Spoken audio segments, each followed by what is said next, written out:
Hi, I'm Bill Donohue, President of the Catholic League. This is Mike McDonald. He's the Director of Communications. Today we're going to talk about Juneteenth, but today's a day where a lot of left-wing critics of America, they use this as a kind of a hammer to beat us up. I think it's good that we put the spotlight on the left. What's the left's role been in promoting slavery throughout American history, and what have they done about it? I want to begin with, let's take a look at some of the schools. Yeah. Yeah, Bill, this is the left's day, so let's keep the focus on them.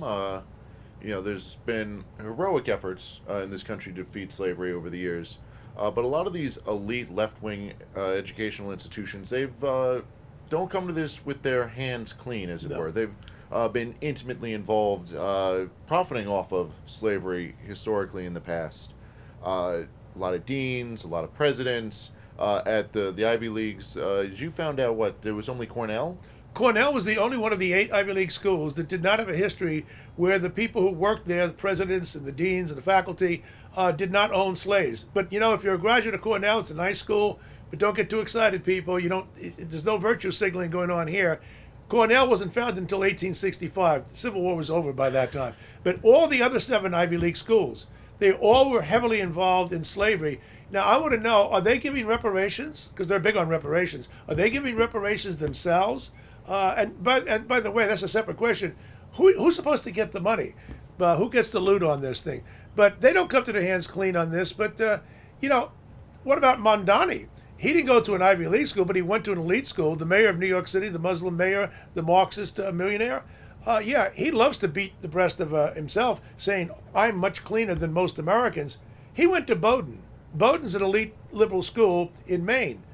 And they actually, in 1858, gave an honorary doctorate to the head of the Confederacy, Jefferson Davis.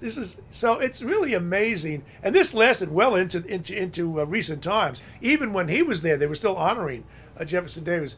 Yeah, What did Mondani do about it? Yeah, they had an award up until 2015. It was the Jefferson Davis Award. And he was He there. graduated in 2014, so Yeah. he had a whole year, 4 years, that he could have protested that, and I don't remember he doing that. He did say he was an African American, though, so he Oh, would have yes. had some more street cred on that.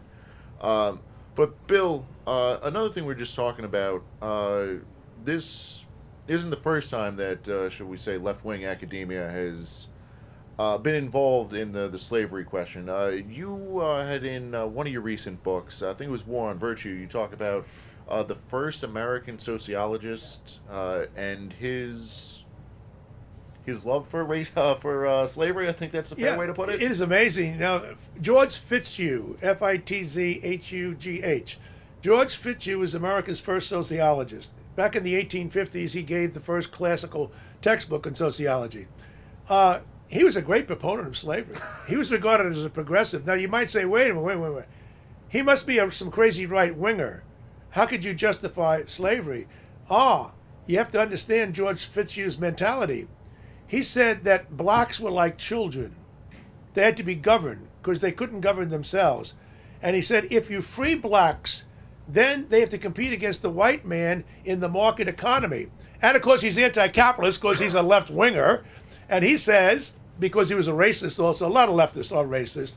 It's not all just rednecks, okay, people. The leftists certainly had their hands on blacks' throats for a long time. He certainly did. George Fitzhugh said that blacks were better off. They were free and they were happy slaves because the white man took care of them. And if you get rid of slavery, the black man has to compete against the white man. He can't do it.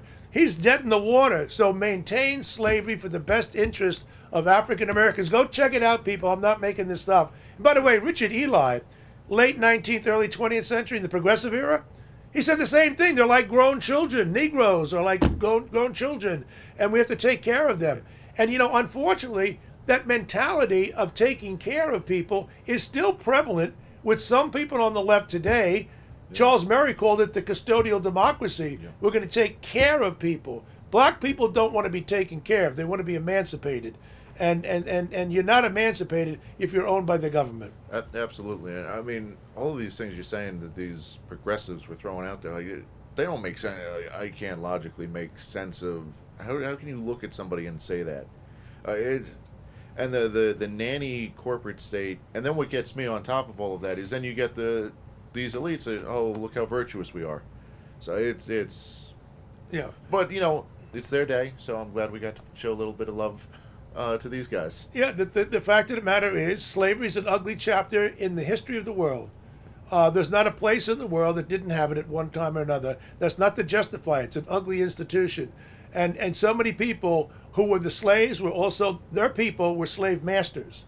So the idea of the good guys over here, the bad guys over there, that's for late night talk shows and The View. We're much more serious at the Catholic League. Thank you.